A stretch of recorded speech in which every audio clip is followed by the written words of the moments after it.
Universidade de São Paulo e doutorado em Ecologia pela Universidade Estadual de Campinas. Realizou estágio de pós-doutorado junto ao Laboratório de Ecologia e Restauração Florestal. É professora do Departamento de Ecologia e Zoologia do Centro de Ciências Biológicas da Universidade Federal de Santa Catarina, onde coordena o Laboratório de Ecologia Humana e Etnobotânica. Tem experiência na área de ecologia com ênfase em ecologia humana, atuando principalmente nos seguintes temas: ecologia humana, etnoecologia, etnobiologia, etnobotânica e conservação. Foi coordenadora do Programa de Pós-Graduação em Ecologia da UFSC de 2012 a 2014. Professora Natália, por favor.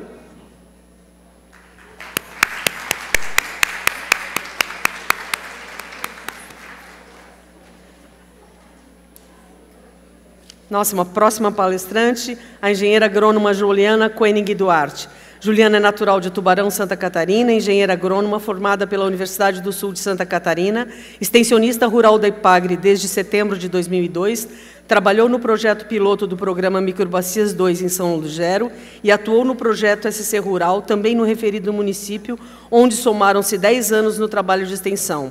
Dedicou-se de 2006 a 2010 no Centro de Treinamento de Tubarão aos projetos estaduais de agroecologia e plantas bioativas, estando diretamente ligada à Gerência Regional de Tubarão e atuando em seus 19 municípios. De 2008 a 2009, foi coordenadora da Câmara Setorial de Plantas Medicinais, e, neste período, também atuou como instrutora do curso de plantas bioativas para produtores e técnicos do CETREI, o Centro de Treinamento da IPAGRE de Itajaí.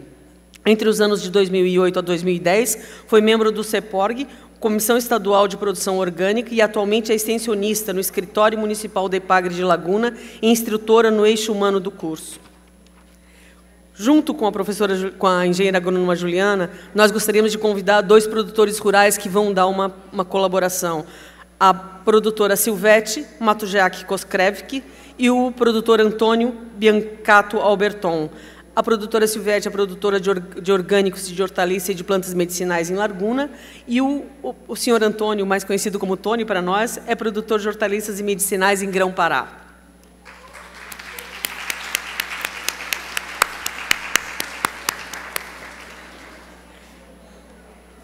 E gostaríamos de convidar ainda o engenheiro agrônomo Roberto Recarte dos Santos. O Roberto possui graduação em agronomia pela Universidade Federal de Pelotas, mestrado em ciências pela Universidade Federal de Pelotas e doutorado pelo Programa de Pós-Graduação em Ciências Ambientais da UNESCO.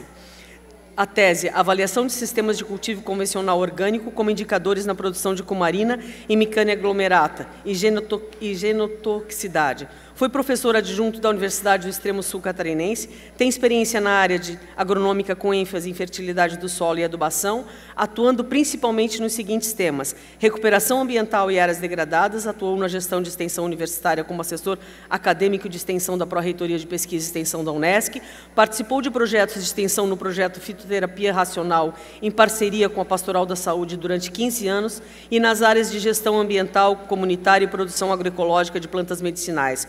Atualmente é coordenador da Câmara Setorial de Plantas Medicinais, do Conselho Estadual de Desenvolvimento Rural, da Secretaria de Educação e Agricultura da Pesca. Engenheiro Roberto, por favor.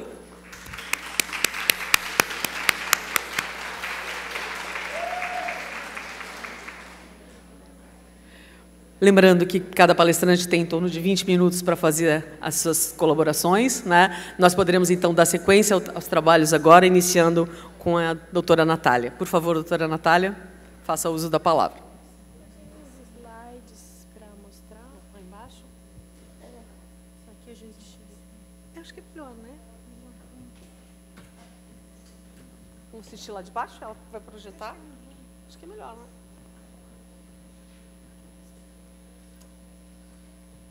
Melhor para assistir.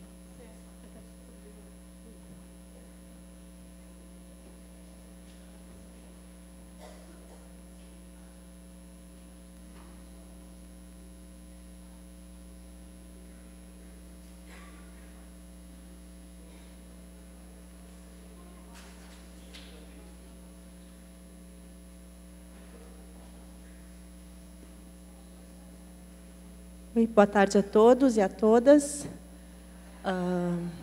Eu vou tentar ser até mais breve do que os 20 minutos, que eu não sei até quando a minha voz vai aguentar, porque há 2 dias atrás eu estava completamente sem voz. Bom, primeiro agradeço ao convite para falar um pouco a respeito do tema dessa mesa, mas eu queria destacar que, na minha fala, eu preparei só algumas reflexões para a gente pensar um pouquinho mais a respeito dessa primeira palavra que é o tema da mesa, que é a identificação de plantas medicinais. E vou falar isso a partir de uma perspectiva que é a perspectiva que a gente tem usado nas pesquisas do laboratório. Eu sou professora da UFSC e trabalho com etnobotânica já há alguns anos. E a perspectiva que a gente tem usado é de valorização dos conhecimentos tradicionais. Então, não é uma perspectiva necessariamente farmacológica, mas é muito voltada para a valorização de conhecimentos tradicionais. Então, primeira coisa, por que identificar? A professora Tânia já falou na sua palestra sobre alguns argumentos do porquê, sim, identificar, da importância de identificar, da boa identificação das plantas medicinais.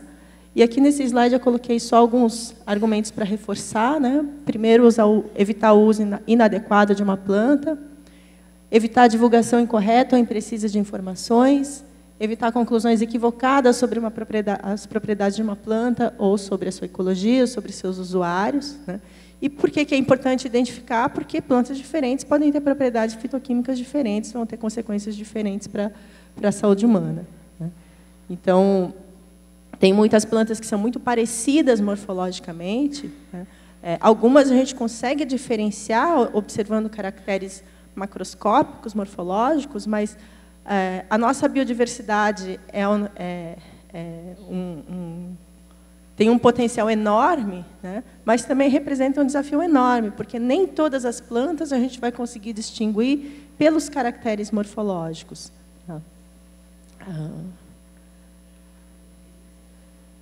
E eu também queria colocar essa questão que, às vezes, me incomoda um pouco, é a gente pensar se existe um nome popular certo para uma planta, se existe um nome popular correto para uma planta.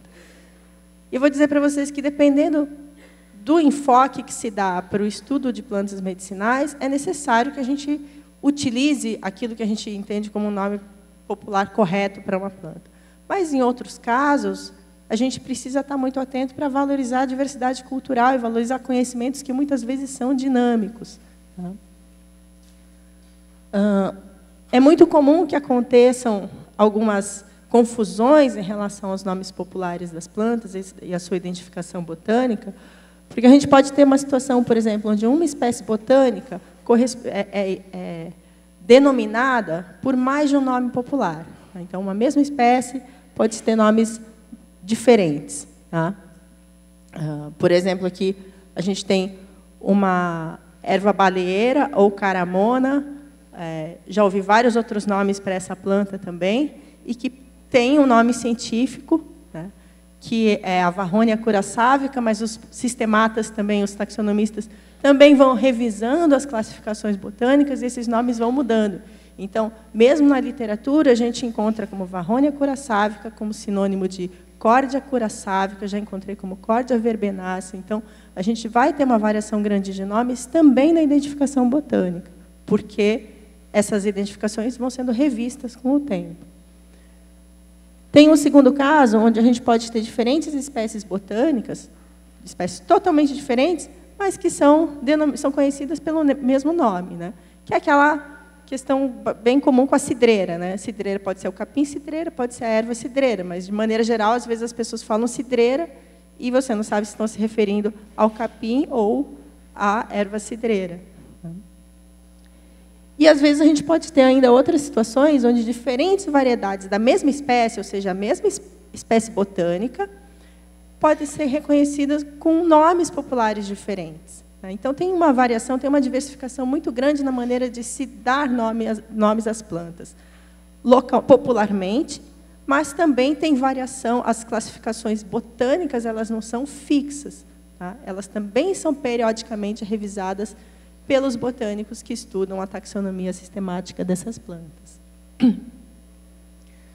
Bom, para falar um pouquinho da perspectiva da etnobotânica. que é etnobotânica, então?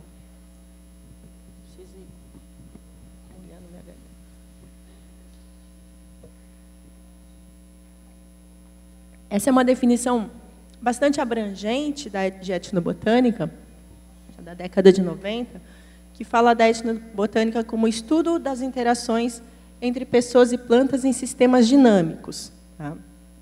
Então, a gente não está interessado somente na característica daquela planta ser medicinal, mas o interesse também da etnobotânica é no contexto em que aquela planta é utilizada, né? Por quem que ela é utilizada e como que ela representa um recurso que pode ser um recurso terapêutico, pode ser um recurso alimentício. Então, o interesse não é só voltado para plantas medicinais, né? Então, quando a gente se depara com uma planta que é utilizada em algum contexto, tá, a gente pode ter um monte de perguntas e disciplinas relevantes a esse simples uso da planta, né? Desde quem que maneja essa planta, como que ela é manejada, se ela pode ser usada como um recurso medicinal, se ela é um recurso alimentício, se ela é usada comercialmente. Tá? E também a gente vai se deparar com uma área que tem influência de várias disciplinas diferentes. Tá? Então, disciplinas mais voltadas para as ciências da saúde, outras voltadas mais para as ciências humanas, né? A etnobotânica, então, vem de uma interface muito forte entre as ciências mais biológicas, especialmente através da botânica econômica, e da antropologia. Tá?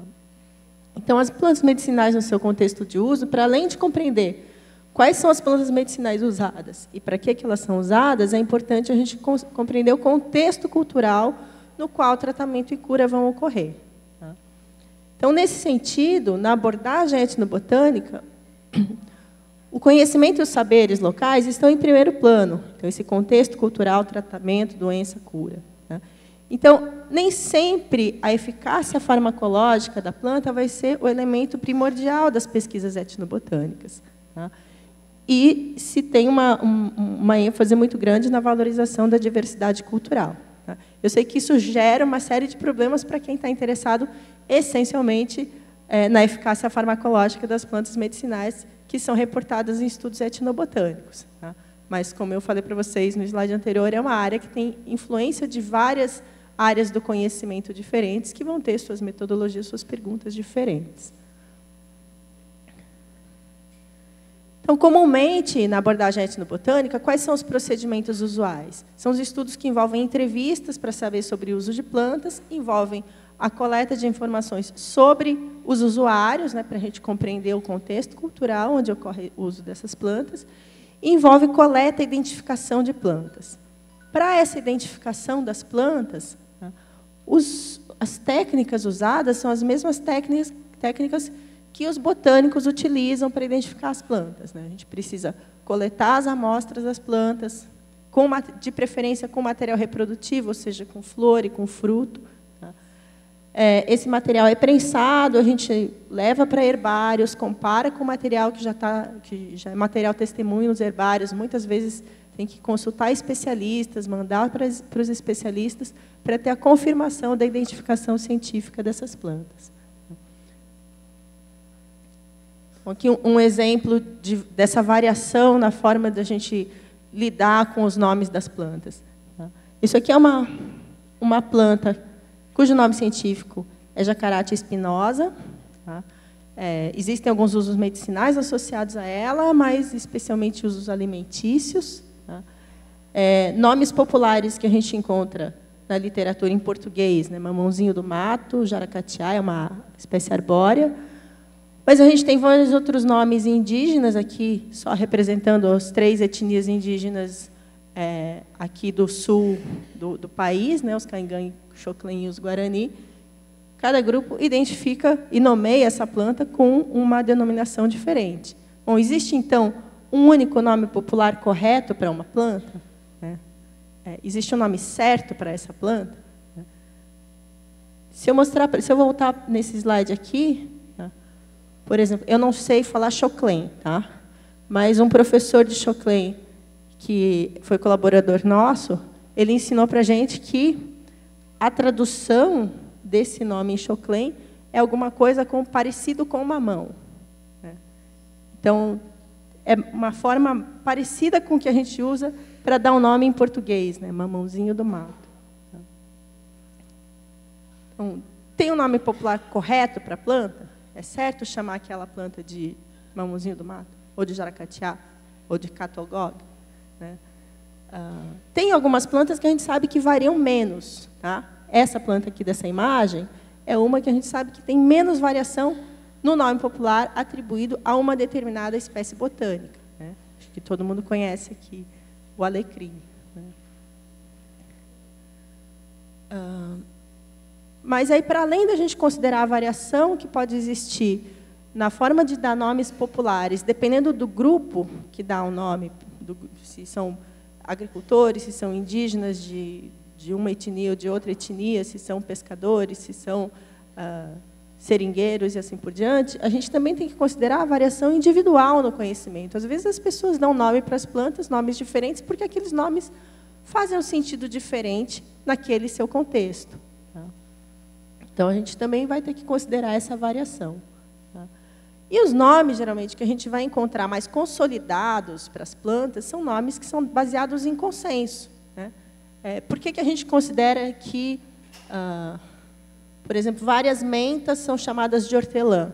Porque existe um consenso. Muita gente usa esse mesmo nome popular para esse conjunto de espécies. Tá? Aqui é um folheto da Emater com algumas plantas com nomes populares e a identificação botânica de algumas delas.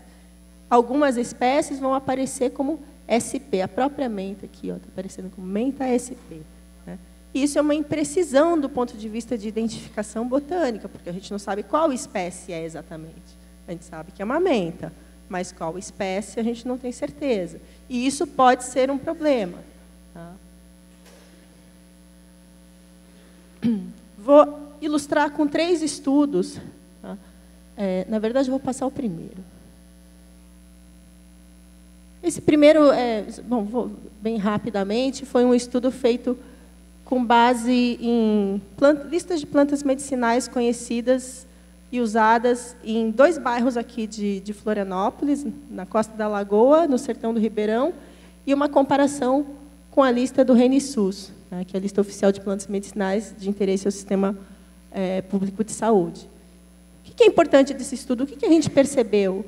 Em comum a essas 3 listas, as listas de plantas medicinais conhecidas na Costa da Lagoa, no Sertão do Ribeirão e no RENISUS, e as plantas listadas no RENISUS, a gente tem uma porcentagem muito pequena de similaridade. Tá? Então, menos de 30% das plantas são as mesmas. Tá? Basicamente, são essas espécies que foram comuns a essas 3 listas. Tá? E aqui, um dado interessante. Tá? Quase metade das plantas que apareciam, que foram citadas nessas 2 comunidades estudadas, elas eram exclusivas. Tá? Isso com tamanhos amostrais pequenos, tá? Mas isso reflete a importância de diversidade. Tá? Então, grupos de pessoas usam plantas de maneiras muito diferentes e conhecem conjuntos diferentes de plantas. Tá? E essa diversidade é importante se a gente pensar do ponto de vista de recursos que podem estar sendo usados medicinalmente. Um segundo exemplo é um trabalho que é uma dissertação de mestrado que foi orientado pela professora Mara Ritter, da Universidade Federal do Rio Grande do Sul, e eu sei que ela tem a intenção de publicar. É uma revisão bibliográfica que uma aluna da Mara Ritter fez sobre plantas medicinais que têm nome popular associado a medicamentos comerciais no Rio Grande do Sul. Então, ela fez uma revisão de 27 estudos sobre a utilização de plantas medicinais no Rio Grande do Sul desde a década de 90 e achou 24 espécies botânicas associadas a nomes de 22 diferentes medicamentos.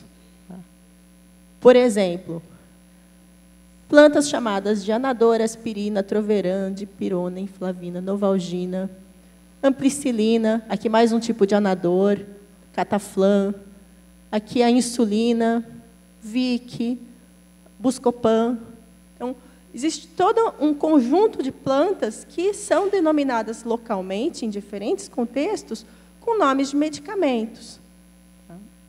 E quando ela compara algumas dessas plantas, a composição de alguns desses medicamentos fitoterápicos, o que ela percebeu? Que as espécies contidas nas fórmulas não são as mesmas daquelas espécies que estavam sendo denominadas por aquele nome comercial. Tá? O que mostra que o conhecimento é extremamente dinâmico. Tá? Por isso que acho que a gente tem que pensar um pouquinho naquela questão de será que existe um nome certo para uma planta? Não, o conhecimento vai mudando. Tem alguns desses nomes dessas plantas que eu já vi aparecer em mais de uma lista de plantas medicinais. Por exemplo, Achillea millefolium, conhecido como anador, isso já havia ocorrer no Rio Grande do Sul, aqui em Santa Catarina, no estado de São Paulo. Tá?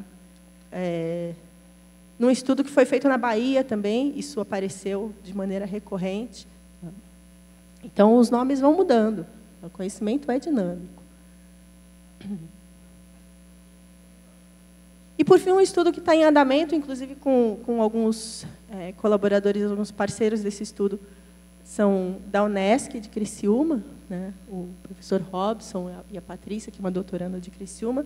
Esse estudo está sendo conduzido por uma doutoranda orientada por mim, a Graziella, e ela está estudando o uso de bácaris em áreas de contaminação, áreas que foram contaminadas pela mineração da bacia carbonífera aqui de Santa Catarina. Qual que é o interesse da gente em fazer esse estudo? Porque a gente tinha alguns indícios de que pessoas que residem em áreas próximas a áreas que foram mineradas estavam fazendo uso de plantas medicinais coletadas nessas áreas mineradas. Isso pode representar um risco grande para a saúde, porque algumas dessas plantas podem ser bioacumuladoras de metais pesados. E uma dessas plantas é a carqueja. Bom,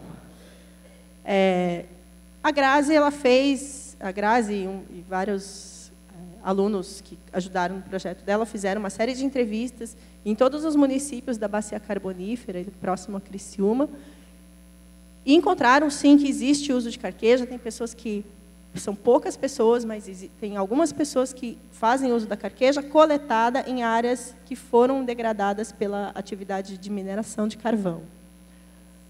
Bom, aí a gente se perguntou, qual espécie?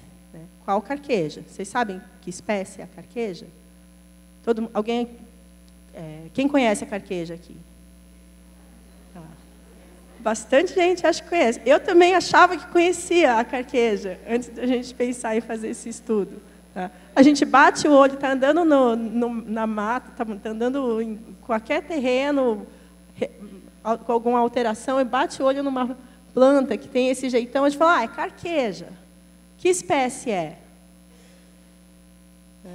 A gente vai no supermercado, tem um monte de chá de carqueja. Aqui, nessas caixas aqui, pelo menos 2 espécies diferentes. Tá? E 2, pelo menos, que são de famílias botânicas totalmente diferentes. Tá?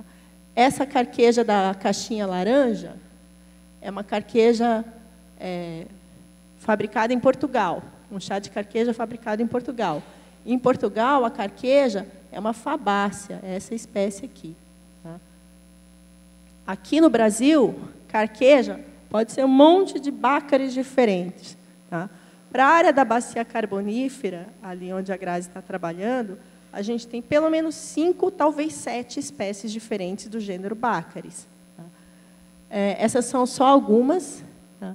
E elas são muito difíceis de serem distinguidas umas das outras só a partir de característica morfológica, só a partir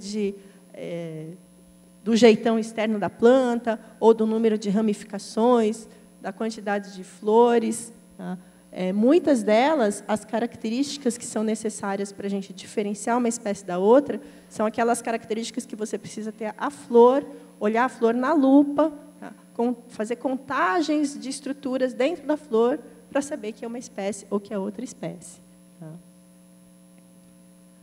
Então, a Grazi, para poder fazer essas entrevistas, ela levou pranchas ilustradas com as características botânicas, e perguntava para as pessoas, né, que quando a pessoa falava que usava carqueja, que coletava carqueja, ela tentava mostrar essas várias pranchas para tentar identificar algumas das espécies só a partir da característica geral da planta. O que é bastante difícil também, existe um certo grau de imprecisão nessa forma de coletar o dado. Então, o que a gente precisa fazer, na verdade, é fazer a coleta botânica de cada carqueja, que cada pessoa falou em cada local, para poder identificar qual espécie de Baccharis é.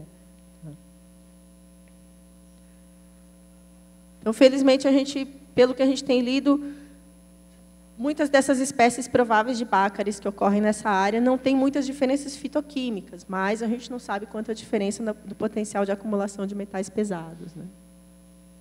Então, só para fechar essas reflexões, como a mesa fala de avanços e desafios, né, eu acho que a gente vai lidar sempre com esse desafio de precisão da identificação botânica, né, levando em consideração essa grande variação que existe em nomes populares, né, e essa variação existe não porque as pessoas estão erradas, porque os nomes estão errados, não, porque o conhecimento é dinâmico e o conhecimento dentro de cada contexto vai fazer um sentido diferente. Tá? Então, o desafio é que várias espécies vão continuar como SP ou como SPP, ou seja, a gente não vai ter a precisão da identificação botânica. Tá? É o caso que acontece com muitas carquejas, muitos Baccharis, vai acontecer isso com muitas mentas, tá? Muitos manjericões também, os óssimos também. Muitas vezes a gente não vai conseguir diferenciar sem ter o caractere reprodutivo da planta. Tá? E a gente precisa lidar com essa variabilidade e a característica intrínseca e dinâmica do conhecimento local. Tá? E uma outra coisa que eu acho que a gente precisa ter bastante cuidado, e eu vejo isso principalmente com os meus alunos, que eles acham que dá para identificar muita coisa usando a internet, comparando com informações que estão na internet. De fato, tem muita informação disponível online que pode ajudar, mas a gente também tem que filtrar essas informações que podem ser imprecisas. Então, como avanços também, a gente tem muitos bons bancos de dados disponíveis, bancos de dados do ponto de vista botânico, que podem ser consultados, e muitos botânicos também são acessíveis hoje, a gente consegue pedir ajuda para colegas botânicos que vão confirmar a identificação das plantas que a gente coleta. Hoje também tem vários herbários digitalizados que permitem que a gente faça essas comparações entre os materiais coletados e o material que está no herbário, sem eu precisar de ir até um herbário muito distante. Tá? Já estou terminando. E a gente também percebe como um avanço que algumas políticas públicas relacionadas a plantas medicinais começam a incorporar uma pequena parte dessa variação na correspondência entre nomes populares e espécies botânicas. Eu acho que ainda tem um grande caminho para a gente trilhar, mas eu acho que já tem algum início, tá, nas políticas públicas relacionadas a plantas medicinais. Tá? Por exemplo, no ReniSUS, a espinheira santa, que já foi falada aqui também, ela aparece como duas espécies diferentes, né? Ela pode ser a Maitenus aquilicifolia ou aquifolia. Tá? Mas, de novo, a gente sabe que existem problemas de identificação. Tá? Por exemplo, do ponto de vista botânico, a aquifolia é sinônimo de Maitenus milleri, tá? E muitas vezes é confundida, a espinheira santa é confundida com uma espécie de outro gênero, que não tem nada a ver com a espinheira santa, tá? Que é a Sorócea. Eu acho que tem mais uma espécie também que é confundida com a espinheira santa. Zolernia, isso. Zolernia, que é bastante confundida aqui. Tá? Então, a gente tem alguns avanços, mas precisamos ainda avançar mais. Tá? E aqui, só como referência, tá? Eu deixei aqui uma lista dos herbários oficiais de Santa Catarina. Tá? Então, a gente tem herbários em várias regiões do estado. Tá? A maior parte da coleção de alguns desses herbários ainda não está digitalizada, mas esses herbários têm sites, são acessíveis. Tá? Aqui vou só deixar como exemplo o site do Herbário Flor, que é o herbário da Universidade Federal de Santa Catarina. Está com uma equipe bastante dedicada à curadoria desse herbário, tá? Com várias atividades, inclusive atividades para voluntários que querem conhecer mais sobre o processo de de herborização, de curadoria, de identificação de plantas. Tá? E para quem não conhece como que funciona um herbário por dentro, né? Aqui onde as plantas ficam acondicionadas nesses armários. Então, a gente tem materiais de referência que são acessíveis, tá? Para a gente poder fazer a identificação das plantas com precisão. Tá? Ou, pelo menos, tentar. Tá? Acho que é isso que eu tinha para mostrar para vocês. Agradeço a atenção e desculpe a falta de voz.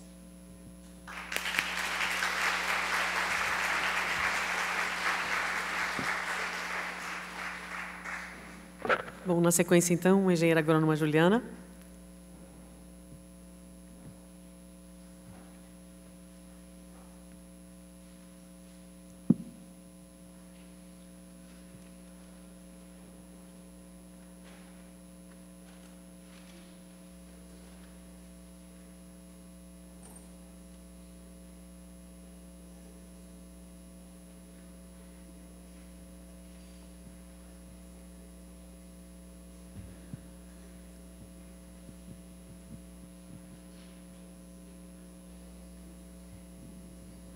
Boa tarde a todos.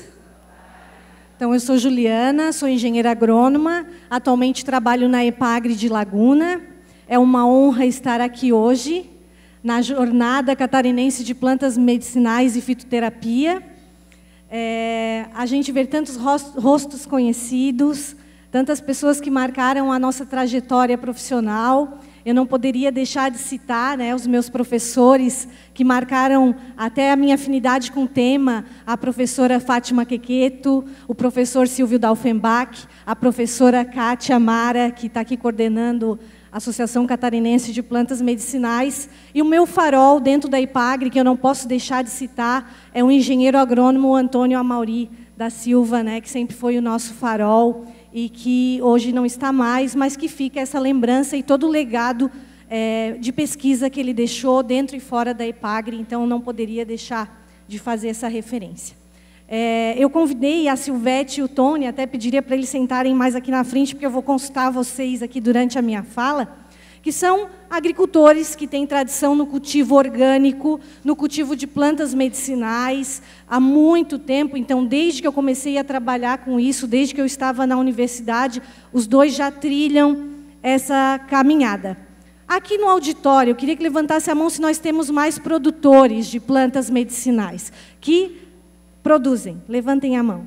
Ah, que bom, que coisa boa. Então, é sobre nós que nós vamos conversar um pouquinho nessa fala que eu preparei. Aqui foi preparada a minha apresentação, mas já foi lida. E antes de eu passar para o próximo slide, hoje a Natália, a professora Natália, me antecedeu e falou um pouquinho sobre essa questão da facilidade do mundo da internet hoje, né? Que dentro da extensão rural nos preocupa muito, tem nos preocupado, a gente tem dedicado um tempo a isso, essa questão, né? A informação. Hoje se tem muita informação na rede, mas se a gente não passar por um bom filtro do conhecimento, da boa leitura, dos contatos de bons sites, né? Que papers que a gente pode confiar. Hoje a gente produz muito paper na universidade, a Embrapa tem pilhas de papers. Então vamos atrás desse material e vamos nos alimentar de informações verídicas. Tá? E hoje, na área das plantas medicinais e da fitoterapia, tem muita inverdade. Então, nós precisamos de mais fóruns como este, para que a gente erre o menos, né? Vá por um caminho seguro. E eu iniciei até a minha discussão, falando um pouco em produção e comercialização, de tipo uma fake news, para que faça a gente pensar e até se coçar um pouquinho, né, de que estratégias que a gente tomaria. Até coloquei algo bem grande para a gente pensar. Duas situações. O SUS adere à fitoterapia em todas as suas unidades de saúde nacional a partir de 30 de junho, gente, daqui 16 dias. Que todos tenham acesso às práticas complementares contidas na lei a partir dessa data. Nós, da área de plantas medicinais e fitoterápicos, estaríamos prontos? A Juliana deu um prazo de 16 dias, mas quanto tempo seria necessário? para que a gente tivesse produto disponível para chegar lá naquele paciente que o médico atende. Nós, cadeia produtiva, nós, entidades de apoio. Quanto tempo nós lutamos tanto pela implementação do acesso a, mas nós temos que lutar também por políticas públicas para o restante da cadeia produtiva. Caminhar juntos. A segunda situação, porque a gente já passou por um início de uma produção de uma maior escala de guaco, que é uma planta que tem, sim, um potencial muito grande, o professor vai falar sobre isso. 3 empresas de fitoterápicos catarinenses fecham contrato de exportação para xarope de guaco para 12 países. Gente, botei uma coisa bem grande, tá? Com previsão de início dessa entrega dentro de 3 meses. Isso, com certeza, irá incrementar a balança comercial do nosso Estado. Isso é uma boa notícia, gente? Nós temos pernas, 3 meses, 3 anos, 10 anos. Né? Então, nós temos que começar a pensar isso de forma mais prática, perto de nós.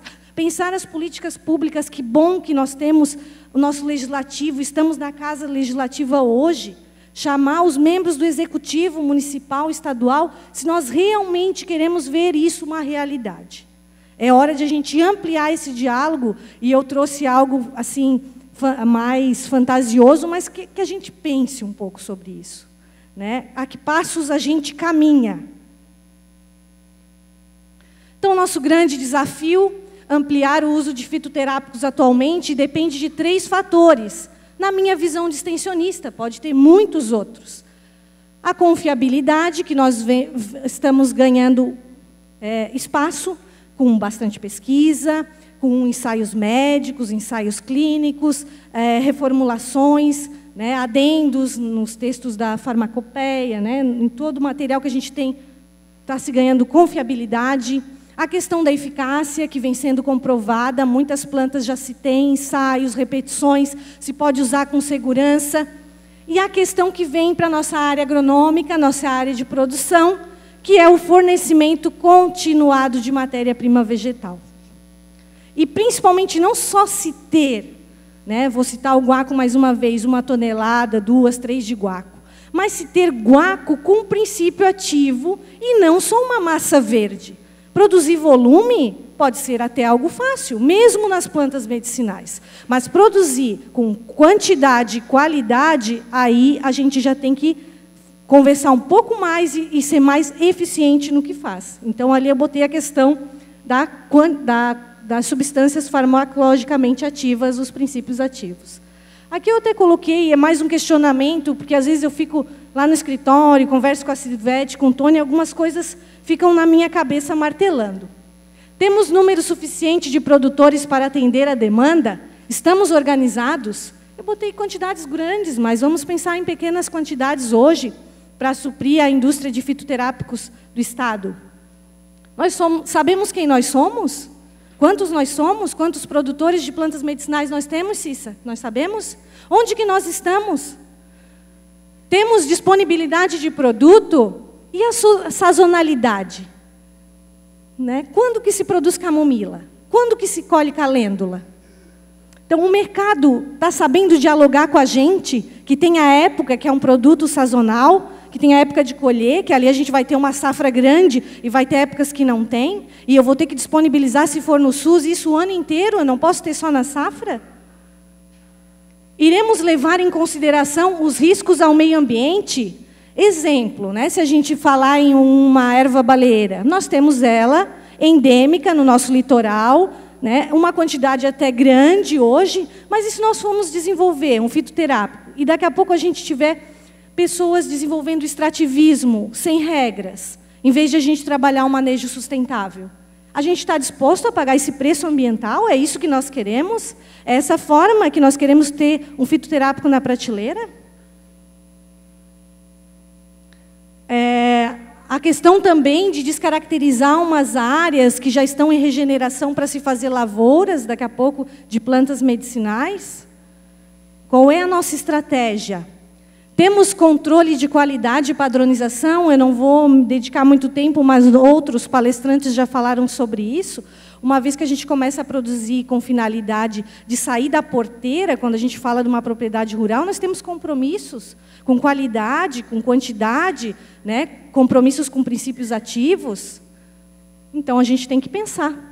Conhecemos as espécies a ponto de propagar, multiplicar, produzir em escala? Já caminhamos bastante, avançamos muito, mas temos muito para avançar. Hoje, se a gente sair daqui e pensar, eu quero começar uma lavoura de guaco, né? Eu tenho uma área, eu quero começar, eu começo pelo material propagativo, as mudas, com identificação botânica, uma quantidade X. Tudo isso hoje é um grande desafio. Temos noção de custo de produção para formular preço justo?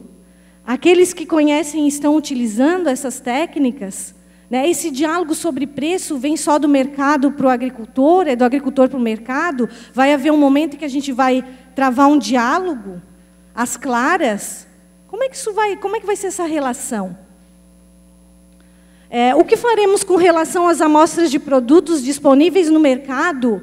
As que estão por aí hoje que mostram impurezas, adulterações, irregularidades. Se nós queremos trabalhar bem, ter um estado produtor em excelência de plantas medicinais, como que nós vamos regular essa entrada de qualquer coisa aqui? Nós queremos trabalhar bem, nós queremos ter um preço justo pelo nosso produto, nós vamos ter qualidade. E nós vamos concorrer com o quê? Com que tipo de produto? Com que preço? Aqui, gente, é uma amostra de um trabalho, quando a gente estava aqui com o professor Roberto Assissa, na Câmara Setorial de Plantas Medicinais, que eu acho que deu muito certo, eu trouxe para vocês, porque quem sabe a gente planta uma sementinha aqui, ela cria força e germina e floresce. Essa questão de mapear, eu estou hoje numa empresa que se chama Epagri, que ela tem uma capilaridade de estar em todos os municípios de Santa Catarina. E nós iniciamos esse trabalho de mapear, de saber quem nós somos, quanto nós somos e onde estamos, na época que a gente estava na Câmara Setorial, e nós tínhamos uma parceria com a Unisul, a Rosana tinha vários alunos que eram nossos estagiários, que faziam esse mapeamento, com georreferenciamento, e nós começamos a organizar. E imagina se, enquanto Estado, nós tivéssemos uma fotografia de quem são nossos produtores de plantas medicinais, quem são os nossos manejadores, né, de áreas com interesse em plantas. Só para vocês verem que é possível, é simples. Basta vontade, basta interesse de um gestor. Então, aqui era uma área de concentração, de produção de melaleuca, né, de titri. Chegamos a essa tabela, onde lá na região nós tínhamos 16 propriedades, sabíamos os municípios, e chegamos a uma área de 6,7 hectares, gente. Cada um desses 16 produtores tinha uma pequena área. Essa é a nossa realidade dentro das plantas medicinais.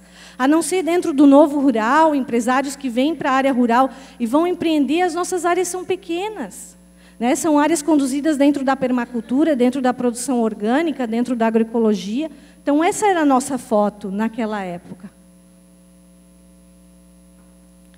E aí eu entro um pouco assim que o extensionista ele é uma ponte, ele é um costurador de parcerias, né? No dia a dia da extensão eu tenho visto isso.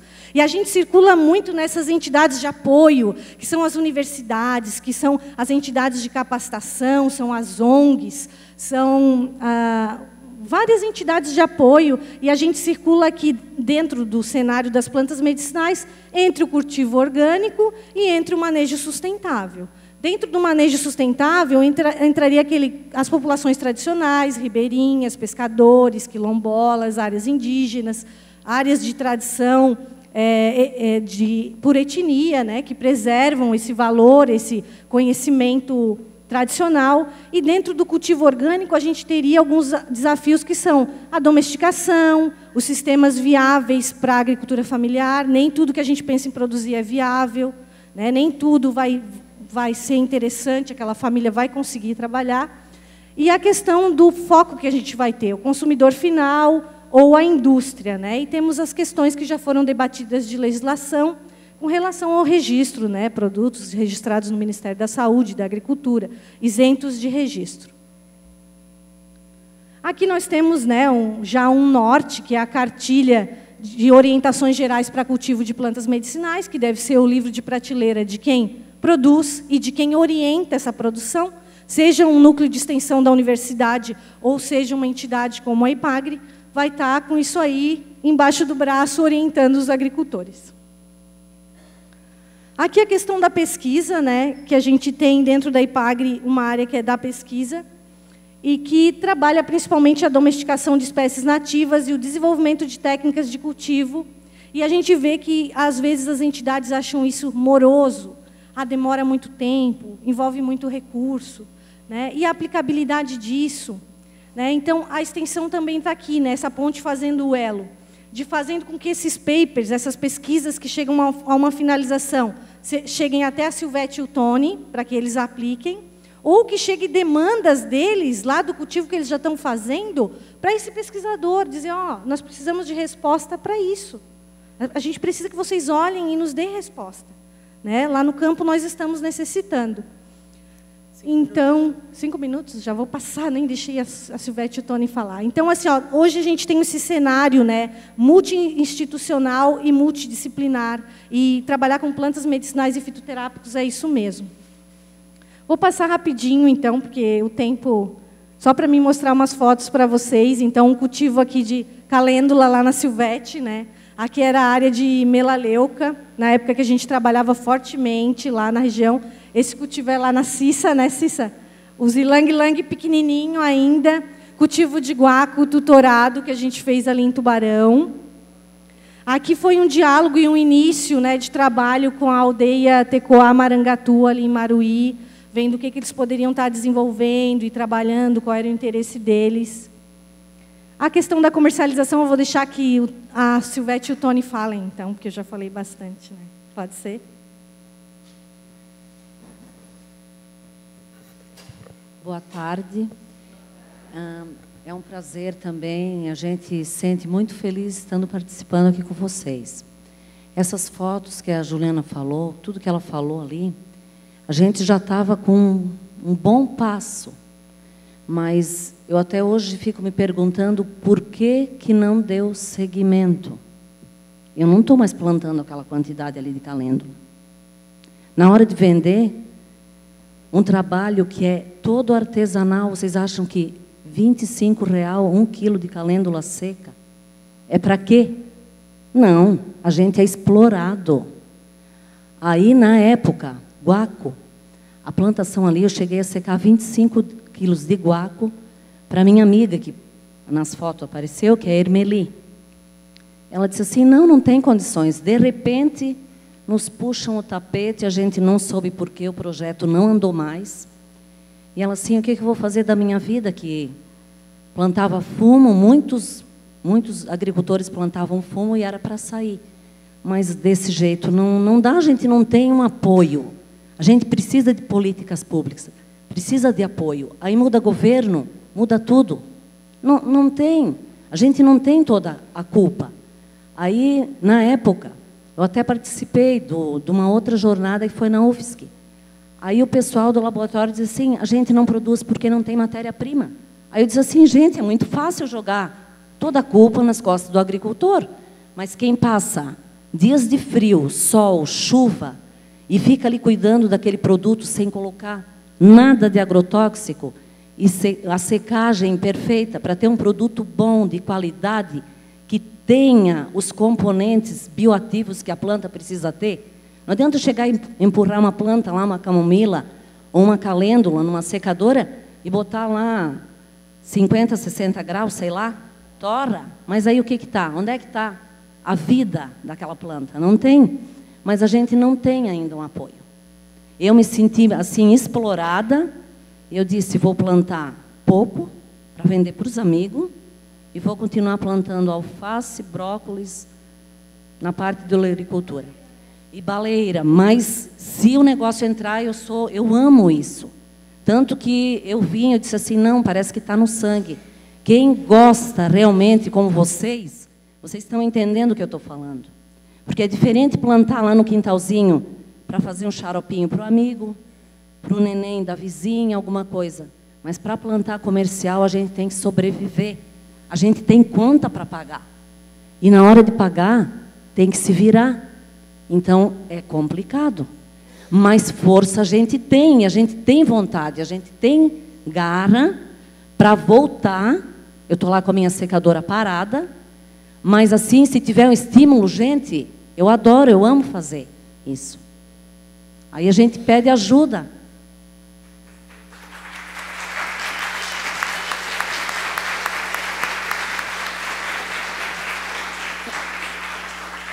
É o meu filho e o meu marido, é a vassourinha, né? É tagete, gente, o chinchilo, que a gente fez também extração de óleo, né? E é muito bom. Olha, obrigado por todo.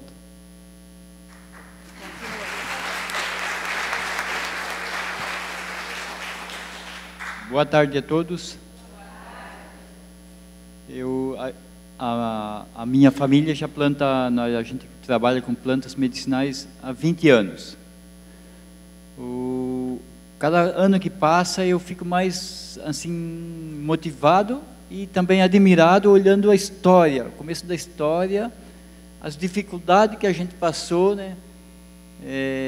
No início, que era muito difícil mesmo a comercialização, como a Silvete colocava, muito mais difícil pela questão de aceitação, de mercado, de procura, de valorização da atividade. Hoje tem esse lado que se tem valorização, mas de fato a comercialização é um empecilho, um entrave assim para a produção, né? Porque precisaria ter incentivo dos órgãos governamentais, como tem incentivos, às vezes, em outras áreas, que nem trazem tanto benefício para a saúde pública,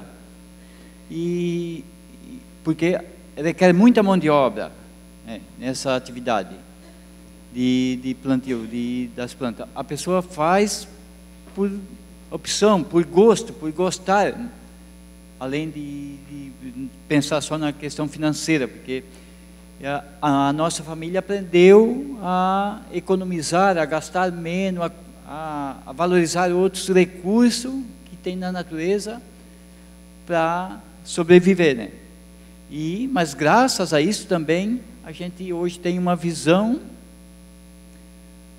bem voltada para o lado da questão de não produção de lixo, da não produção de produtos que, tipo milho transgênico, a gente produz milho, mas milho variedade, procura valorizar muito esta questão das variedades, não só das plantas medicinais, mas também das variedades de hortaliça, de outras plantas que se usa, né, na agricultura. E a alimentação que a gente usava é bastante baseada naquilo que a gente produz, né?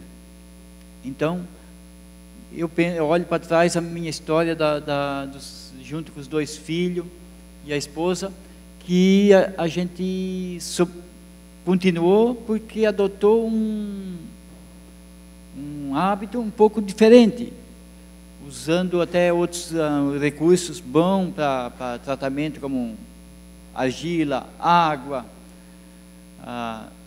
além das plantas, que era muito bom, né? Então, isto a gente tem na nossa história e vê que como é colocado, e hoje, quando eu dizia ali, no intervalo, que sempre que a gente vê a legislação da Anvisa, assusta nós produtores, e até porque parece assim que a gente está produzindo uma coisa que está matando pessoas de vez em quando.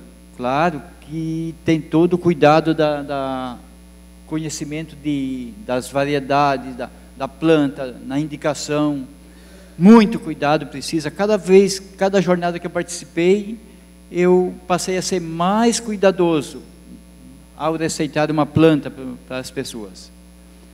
Eu nunca fui de receitar planta assim, porque a gente tem de ver cada pessoa, né? Então, mas no passar do tempo a gente foi aprendendo, vendo dos cuidados que tem de ter, né?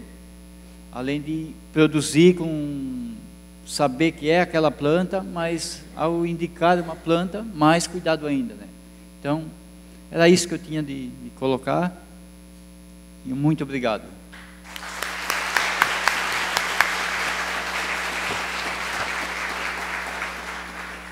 Muito obrigada, então. Eu agradeço, Tônia Silvetti. Só deixar, então, a mensagem, né, da Alma Ata. Salvem as plantas que salvam vidas. Obrigada, Juliana. Obrigada aos produtores. Dando sequência, então, nós teremos a palestra do engenheiro agrônomo Roberto.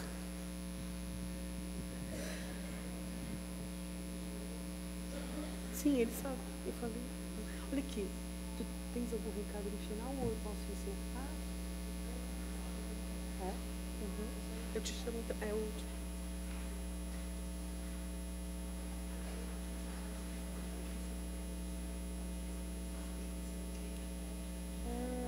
Tá. Foi boa, muito boa. Nossa, muito boa.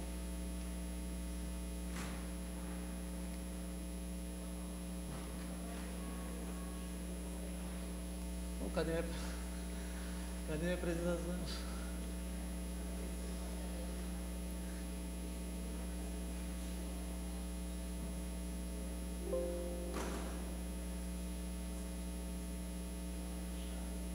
Fechar.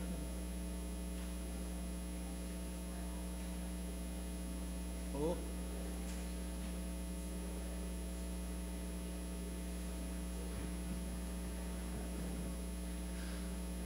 Quase boa noite, né?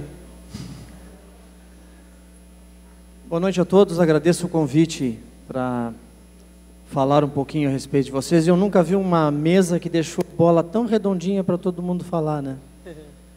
Nas palavras das minhas colegas que antecederam, deixaram a bola redondinha para eu chegar e chutar em gol.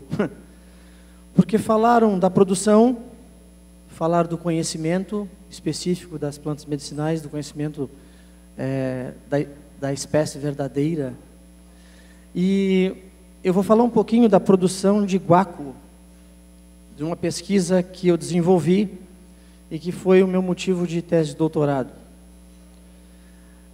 O que me motivou, talvez, seja exatamente o que a gente busque nesses encontros. Saber exatamente a espécie que se trabalha, e como produzi-la da forma mais eficiente. E eu botei minha cara a tapa. Eu ia apanhar dos dois lados.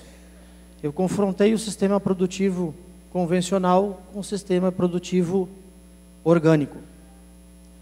E nesse contexto, entram os interesses de oferta de produto e qualidade de produto, que foi o que acabaram de falar as colegas aqui na plenária. Então eu vou passar para vocês aqui, vou tentar ser o mais rápido possível, porque estamos bem avançados, né? Então nós temos que falar um pouquinho do que seria agricultura convencional, agricultura orgânica e o uso de plantas medicinais.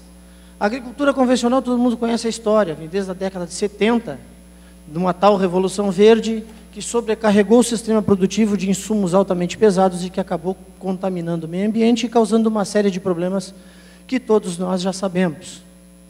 Tá? O interesse é justamente naquela notícia que a Juliana falou. Se nós temos que produzir uma grande quantidade, o que a agricultura convencional visa? Maximizar produtos e lucros no mínimo de área de produção. A que custo? Bom, sabemos. O custo é problemas ambientais, erosão do solo, desertificação, poluição por agrotóxico, perda de biodiversidade e outros tantos problemas. A agricultura sustentável não é novo, longe de ser novo. Novo é o que a gente chama de agricultura moderna.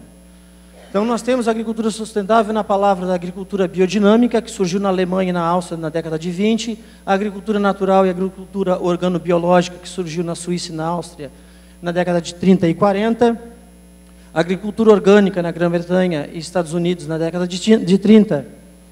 E dessas quatro vertentes, as características não são contraditórias. Todas elas levam ao mesmo fim, com algumas características que hoje nós chamamos de agroecologia. A agricultura orgânica de plantas medicinais é basicamente produzir alimentos e plantas medicinais, minimizando os impactos ambientais causados pela agricultura tradicional e, consequentemente, trazer uma melhoria da qualidade, seja do produto, seja do ambiente, seja das pessoas que usam.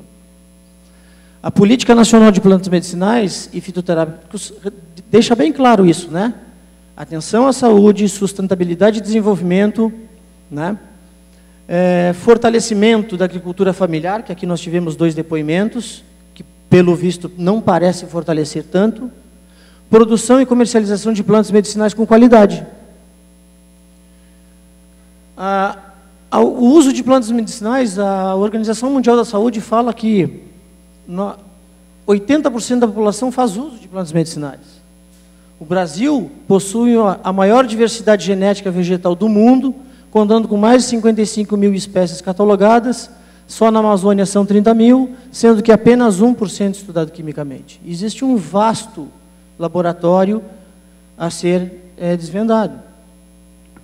A Organização Mundial da Saúde estabeleceu as diretrizes sobre as boas práticas agrícolas de coleta de plantas medicinais, porque ainda existe muito extrativismo, onde prioriza, por isso que está grifado ali, as práticas produtivas agroecológicas, ou seja, não tem força de lei. Ela é um indicativo, cabe aos países estabelecerem seus critérios e sua legislação para a produção. Então, por que guaco? Porque são as 2 espécies brasileiras, junto com a Maitenus ilicifolia, né, que são validadas e que têm um amplo estudo químico. E para que eu pudesse comparar os 2 sistemas produtivos, eu tinha que ter 2 espécies validadas e amplamente estudadas para poder confrontá-las. Então, as pesquisas acerca de técnicas de cultivo de plantas medicinais estão nas fases iniciais de domesticação, extrativismo, e o guaco está dentro das 24 espécies com prioridade alta no bioma de Mata Atlântica para pesquisas sobre sistema produtivo, biologia floral, diversidade genética, dinâmica de populações e cadeia produtiva, que foi falado aqui. Vem sendo utilizados em larga escala na rede de saúde pública, também já foi falado aqui, através da implantação de programas de fitoterapia. Historicamente, Micânia glomerata é muito indicada para expectorante e tratamento de doenças respiratórias, como é validado pela Anvisa. Está oficializado na farmacopeia brasileira desde 1929, quando a sua edição. E o objetivo geral do meu trabalho era avaliar a influência do sistema de cultivo convencional e orgânico na produção de cumarina de folhas de Micânia glomerata, certo? Bem como avaliar a genotoxicidade. Por que eu botei a genotoxicidade ali no meio? Porque nós temos que saber exatamente o que foi discutido aqui. O quanto uma planta é prejudicial. E dentro das formas de produção, o que está sendo prejudicial? É o próprio princípio ativo, é a quantidade do princípio ativo ou é a forma de como ela foi conduzida? Então, ela está aqui. A genotoxicidade é uma forma de avaliar os danos ao DNA que os extratos dessa planta, ao serem utilizados, causam. Então, vamos lá. Além de avaliar os modelos de cultivo orgânico e convencional, verificar os diferentes modelos de cultivo influenciam no peso de matéria seca, que é o que o mercado exige, quantidade, produtividade, produção, certo? Também determinar as concentrações de cumarina, já que ele é o marcador químico do princípio, e o princípio ativo dessa espécie, por cromatografia líquida de alta eficiência, e verificar a genotoxicidade em células sanguíneas tratadas com extratos obtidos pelas plantas produzidas nesses 2 sistemas de cultivo. Então, a apresentação eu vou tratar primeiro o eixo de produção, depois um eixo químico, aqui os farmacêuticos adoram, e depois a parte genotóxica, que os da biologia celular também adoram. Então, na parte de produção, ele foi produzido no Horto Florestal da Unesc, na parte de produção orgânica e a parte de produção convencional. Então, micânia aglomerada, tem que fazer a identificação para que a gente saiba exatamente a espécie. A planta foi previamente identificada, encaminhada para técnicos altamente especializados, que identificaram e disseram, não é essa, não é nenhuma outra micânia. Então, clado asteríades, Asterales, família Asterácea, e no Brasil tem 198 espécies, com os mais variados nomes populares nas diferentes regiões. Aqui um detalhe da planta matriz, da florescência, certo? E a planta foi coletada, herborizada e está à disposição para consulta como uma planta do acervo do herbário Raulino Heinz. Como foi feito? Foi identificada uma planta matriz, certo? De uma agente da Pastoral da Saúde de Criciúma, Siderópolis, e lá a gente depenou a plantinha dela. Fizemos muitas estacas, 139 mudas de todas as estacas, 139 mudas adequadas. Usamos solo que foi totalmente homogeneizado, para que não tivesse nenhuma mancha química desse solo que alterasse o processo produtivo. Foram colocados condicionantes orgânico, certo? Em 20 vasos, que produziu as plantas que foram analisadas, as repetições. Da mesma forma, as plantas que receberam o tratamento convencional com seus adubos, produziu também 20 vasos que foram analisados nas suas repetições. Todas as plantas, todas as estacas foram obtidas da mesma planta, para que a parte genética não fosse uma das influências nas respostas da parte produtiva. Então tinha que ser a mesma planta, clone. Então, só foram estacas de mais ou menos 25 a 30 centímetros com 5 nós. Usou-se berço de enraizamento a cinza e as plantas já apresentando as brotações. Então, elas foram colocadas em 2 grupos, de um sistema convencional e orgânico, em 20 vasos, contendo uma capacidade aproximada de 18 litros, certo? A quantidade de solo foi definida em função desse volume dos 20 vasos, 4 kg de calcário, 600 gramas de ureia, salitre do Chile como fonte de fosfato e nitrogênio, e mais 5 kg como fonte de potássio. A adubação de cobertura foi feita ao longo do período.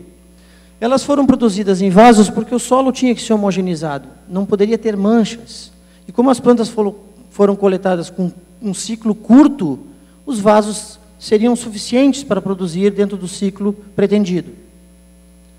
Dentro da produção orgânica, a quantidade de solo diminuiu um pouquinho, porque nós aumentamos o volume de cama de aviário. Foram utilizados cinzas, calcário, esse calcário de concha, certo? A cama de aviário foi curtida durante 6 meses, teve todo o seu trabalho para evitar qualquer contaminação. No mesmo sistema, certo? De espaldeiras, em vasos, em linhas, para que não houvesse nenhuma interferência. Apareceu afídeos e lagartas. Como vamos tratá-las? No cultivo orgânico, nós usamos os modelos tradicionais, calda bordaleza, calda de fumo, calda de cinza, água e cinza, e foi bastante eficiente. No convencional, utilizou-se fungicida, inseticida, como prática normal de outros sistemas produtivos. Fez-se a colheita de toda a parte aérea, certo? Foi retiradas as folhas, retirada todas as folhas, foi feita uma triagem para que ficassem somente as folhas perfeitas, para que os níveis de lesão nas folhas não interferissem na produção de compostos químicos daquela folha. Elas foram acondicionadas em sacos de papel pardo perfurados para ventilação e secos em estufa a 40 graus Celsius até peso constante. Bom, nós temos então uma produção, uma metodologia de produção, um plantio e os resultados. Vamos falar um pouquinho de solo da parte agronomês. Então, se vocês perceberem o solo original, um pH muito baixo, e no cultivo convencional continuava muito baixo, e no orgânico já melhorou bastante a qualidade desse solo, pelo uso da cinza, pelo uso do calcário. Fósforo e potássio, nós passamos de muito baixo para muito alto e alto. Matéria orgânica, nós passamos de baixo para valores bastante significativos. Alumínio, que é muito tóxico, foi neutralizado nos dois sistemas, porque eles são elementos trocáveis em função da acidez do solo. Cálcio e magnésio é a mesma coisa, de muito baixo para alto. Então, os dois sistemas se mostraram eficientes na correção mineral. Mas será que isso se reflete na produção? Aqui as relações dos principais cátions, né? E aqui alguns elementos, por exemplo, o ferro, que é bastante tóxico, teve uma redução significativa, principalmente no orgânico, porque nós aumentamos a fração colóide do solo, que é a matéria orgânica. Então, aqui os resultados. Bom, aquilo que foi falado anteriormente. Nós podemos ter produção, mas o princípio ativo está lá. Olha aqui.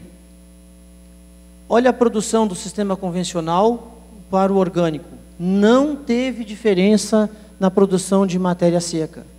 As plantas cresceram bem nos dois sistemas. Muito bem.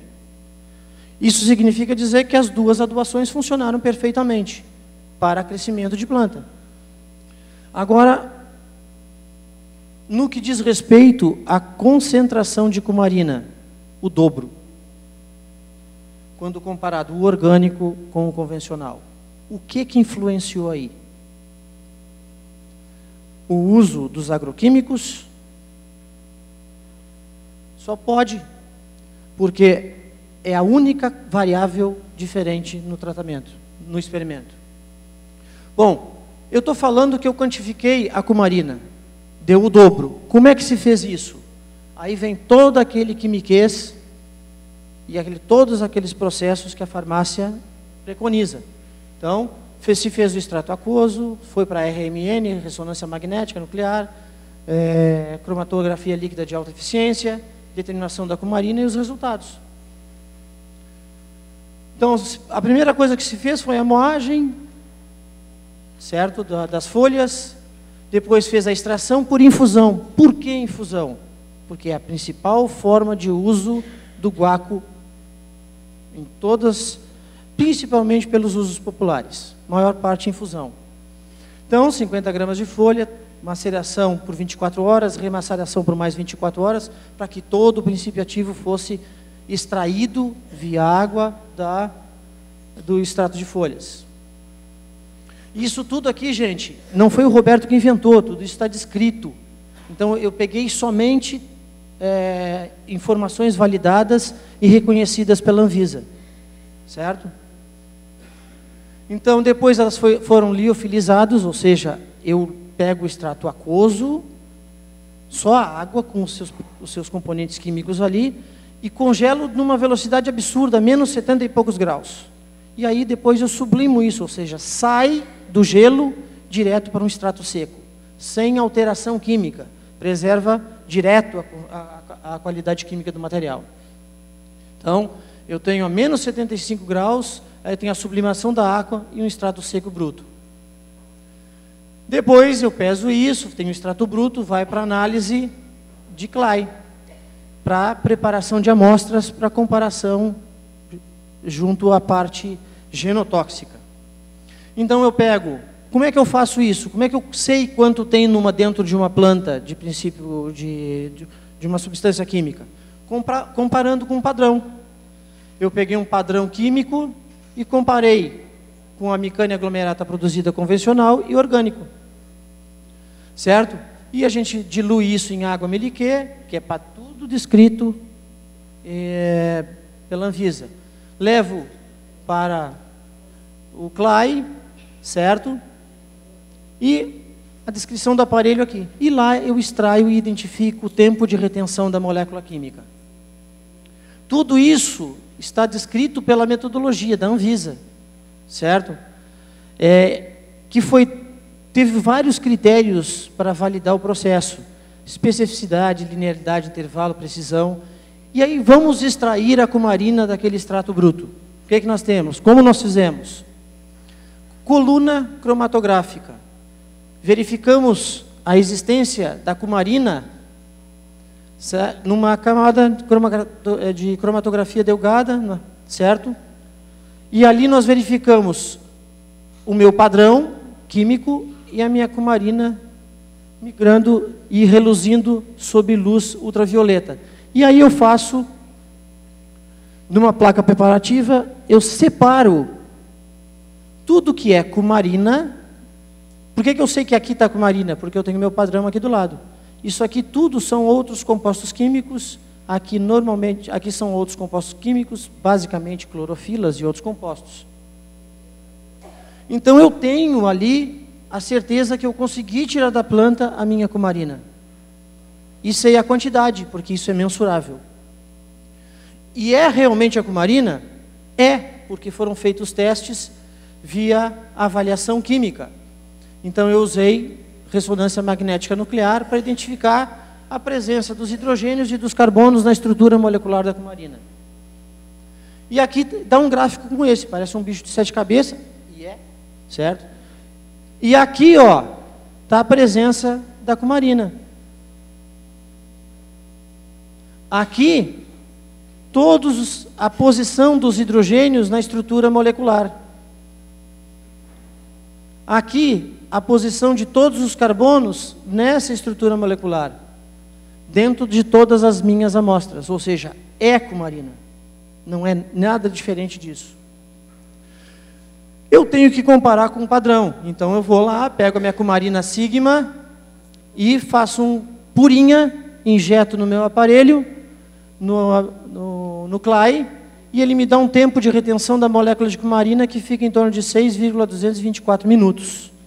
Isso foi repetido 3 vezes, como triplicata, que eles chamam, né? Para ter aquela eficiência experimental. Eu tenho que testar a minha linearidade e tenho que testar a minha precisão do método. Então eu pego essa minha solução de cumarina e vou diluindo até uma certa exigência técnica. E eu consigo ter uma certeza de 99,99% de precisão que a minha molécula de cumarina consegue ser detectada nas minhas amostras, por mais diluída que ela esteja. Aqui, o modelo, a amostra de cumarina, a identificação de cumarina numa amostra de modelo sistema convencional, certo? E ela está presente. Aqui, o cultivo orgânico e a molécula de cumarina presente, com os tempos de retenções muito próximos. Por que mudou? As pequenas diferenças. Porque eu tenho outras moléculas presentes e isso dá uma certa interferência. Aí então eu volto àquela tabela de resultados e eu consigo dizer que eu tenho o dobro de cumarina porque isso foi testado, isolado, identificado e quantificado. Certo? Acabou o tempo. Bom, eu tenho a planta é uma fábrica química. Então eu tenho metabolismo primário, que é fotossíntese, respiração, que vão produzir compostos orgânicos, certo? E vão degradar esses compostos orgânicos. E para isso a planta extrai do meio uma gama quase que incontável de substâncias químicas. E essa aqui é a rota, certo? Não me acertei com esse botãozinho aqui. Aqui, ó, o metabolismo primário, a fotossíntese da planta, ela produzindo glicose, e da glicose a minha rota até chegar com cumarina. Então, é uma longa reação química para os processos. E todas essas reações químicas são reguladas pelo meio. E a agricultura é um meio. Então, no experimento, o que eu tentei fazer? Dar condições iguais para que a planta tivesse clima, luz, fotoperíodo, temperatura, umidade, altitude, latitude, manejo, iguais. A planta era a mesma, porque era clone. Então as respostas bioquímicas da planta eram as mesmas. A única coisa que muda, solo e adubação. O solo, na realidade, ele não foi solo, ele foi solo retirado do perfil do solo, homogeneizado ao máximo e mudou aqueles parâmetros de adubação que eu expliquei para vocês. Então, os adubos químicos, eles são formulações simples de nitrogênio, fósforo, potássio. Os adubos orgânicos, de origem animal e vegetal, são menos concentrados, maior quantidade de nutrientes e uma liberação lenta. Aquilo lá, se eu boto no solo, a planta absorve, mesmo não querendo absorver, porque são sais solúveis. Certo? E aqui nós temos uma liberação lenta e a planta absorve conforme a sua necessidade.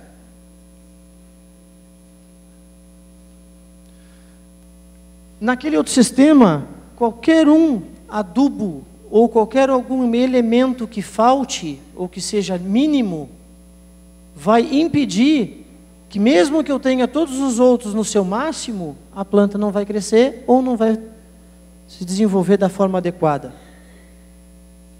E aí a gente vai para a área genotóxica, ou seja, já temos a produção, já temos a cumarina, já sabemos que a planta produziu, sabemos o quanto ela produziu nos sistemas, e agora, esses dois sistemas, o convencional prejudica, o orgânico prejudica, como é que eu vejo isso? Eu vejo testando. Retirou-se sangue, coitados dos estagiários. Nós tínhamos 12 estagiários, 4 meninos. Quando falou em tirar sangue, os 4 meninos saíram pela porta. Assim, zoom! Eu saí correndo atrás para buscar, mas quando eu voltei já tinha coletado sangue. Ó, que pena. Então aqui, ó, foi coletado o sangue, foi feito placas, em agarose, mais o sangue, foram resfriadas, depois foram colocados em cubeta para que houvesse a fixação, depois foi colocado num aparelho de eletroforese, levado ao microscópio, foi colocado em corante, levado ao microscópio, e a gente observa o DNA da célula, certo? Aqui células perfeitas, com DNA íntegro, e aqui células com fragmentos de DNA rompidos, ou seja, o DNA foi desestruturado por algum reflexo do processo produtivo. Então isso foi conduzido em vários laboratórios e a gente usou esse teste cometa porque ele é muito barato, muito simples e muito rápido. E eficiente. Prestem atenção bastante aqui, ó, nesses 3 concentrações. C1, C2 e C3, porque nos gráficos vão aparecer essa denominação. C2 é a quantidade que a Anvisa, é o valor de referência de ingestão diária que a Anvisa preconiza de cumarina. Então, nós trabalhamos com uma dose menor e uma dose que é o dobro, a metade e o dobro, certo? Com as concentrações de cumarina, em cima de um extrato liofilizado, o extrato bruto e o extrato convencional e orgânico, certo? E aí vamos aos gráficos. Parece feio, mas não é. Então, aqui eu estou comparando, se vocês olharem as legendas ali, ó, vocês vão ver que eu tenho aqui aquele C1, C2, C3 que eu falei para vocês, que é a concentração da Anvisa, metade e o dobro, que são esses 3 primeiros aqui. Eu tenho esse aqui, que é um controle negativo. O que é isso? Células que foram expostas, que foram colocadas, mas não tiveram contato nenhum com nenhuma dos componentes analisados. Passou 10 minutos. Já passou 10 minutos. Tá. E aqui o convencional. E convencional também nas mesmas quantidades. Notem que há diferença após 2 horas de células sanguíneas expostas aos tratamentos, com diferença absurda. O nível de dano das células aumenta significativamente. Ou seja, enquanto que no orgânico não tem diferença significativa, ou seja, não destrói DNA de célula, no convencional, certo? Destrói células.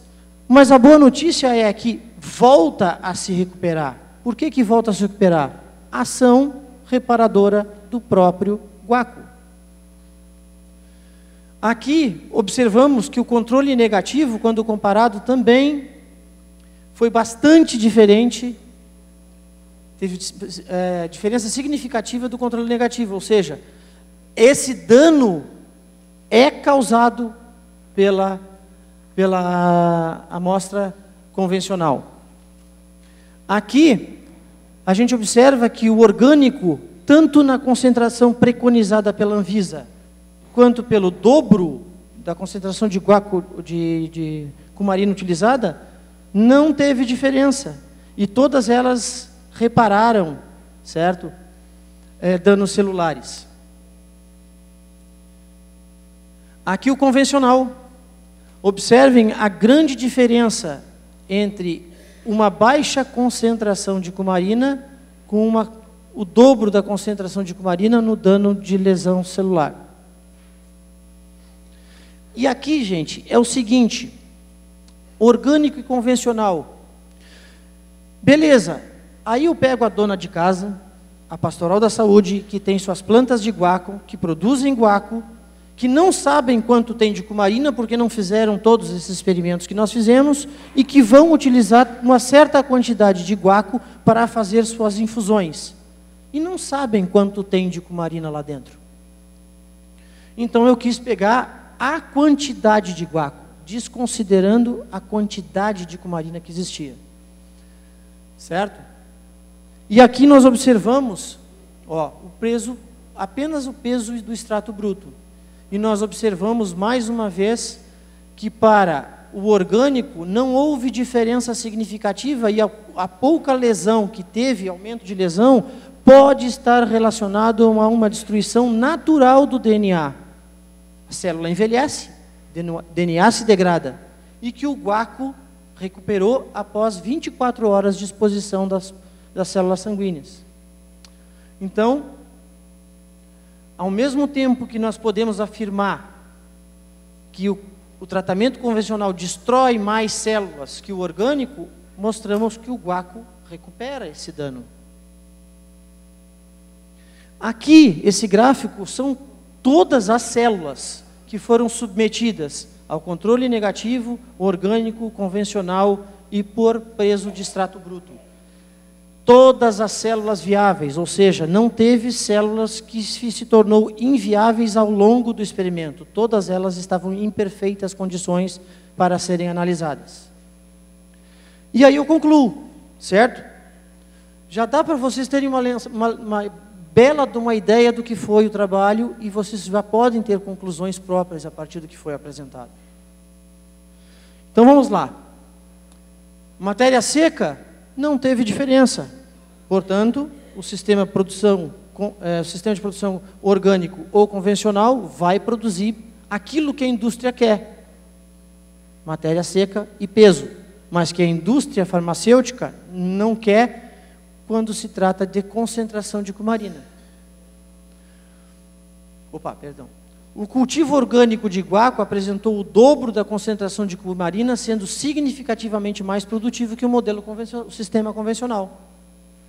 A determinação e quantificação de cumarina via cromatografia líquida de alta eficiência seguiram os parâmetros estabelecidos pela legislação vigente e comprovam a diferença de concentração desses marcadores nos diferentes sistemas de cultivo. As análises de ressonância magnética permitiram mostrar que era realmente cumarina que eu estava trabalhando e era realmente a cumarina que estava ali fazendo o seu papel de reparador de danos de células. O grupo de células expostos por 6 horas no extrato de mecânica numerato convencional aumentou os níveis de dano de DNA, quando comparado com 2 horas de exposição, ao mesmo tempo que no mesmo extrato. Após 24 horas de exposição, reduziu o dano de DNA, quando comparado com 6 horas. Significa que o guaco, a cumarina, consegue restaurar o DNA, diminuindo os níveis de dano. Não houve diferença significativa entre o grupo de células expostas no extrato de planta cultivada de forma orgânica nos diferentes tempos de exposição. houve diferença significativa dos grupos de células expostas por 6 horas ao extrato de planta cultivada de forma convencional, quando comparado com o controle negativo. Ou seja, o sistema convencional, com todos os agrotóxicos e todos os adubos químicos, destrói muito mais DNA do que simplesmente o sangue, a célula sanguínea se degenerando naturalmente. Acelera o processo de degradação de núcleo das células sanguíneas. A cumarina não apresentou genotoxicidade nas células sanguíneas, mas sim uma ação reparadora nos danos, quando comparado o percentual de danos no tempo de exposição por 24 horas com os extratos orgânicos, C2 e C3, com o controle negativo, ou seja, células que não foram expostas. Ou seja, mesmo aquelas células que se degradam o DNA naturalmente, por envelhecimento da célula, o guaco reparou. O extrato bruto convencional em 24 horas de exposição apresentou percentual de dano ao DNA significativamente menor que o mesmo extrato em 6 horas de exposição. Mesmo eu tendo uma planta com uma grande quantidade de substâncias químicas que causaram aumento de lesões do DNA, o próprio guaco reparou, o próprio dano reparou, o próprio guaco reparou esses danos quando comparado com 6 horas. Significa dizer que o guaco tem sim função terapêutica e que o sistema de cultivo influencia diretamente na qualidade do produto e na quantidade do produto, naquilo que importa para o agricultor, daquilo que importa para o meio ambiente, daquilo que importa para a indústria farmacêutica, daquilo que importa para quem realmente vai produzir. Dizendo que as formas de condução orgânica devem sim ser valorizadas e serem incentivadas, se não por força de educação, por força de lei. E eu encerro aqui, agradecendo a paciência e a audiência de vocês. Muito obrigado.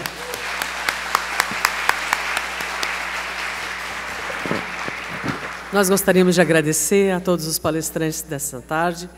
Gostaríamos de abrir algum espaço para perguntas, se alguém tiver tempo ainda para fazer alguma pergunta para algum dos palestrantes. Só pediria que identificasse a que palestrantes estão fazendo. Quem tiver interesse. Desculpa interromper. Na verdade, assim, a gente está acabando atropelando as coisas, né? Sempre o melhor momento é o momento das perguntas. Mas, assim, hoje nós tivemos, primeiro agradecer quem ficou até agora, nós tivemos esse atraso. E aí isso atrasou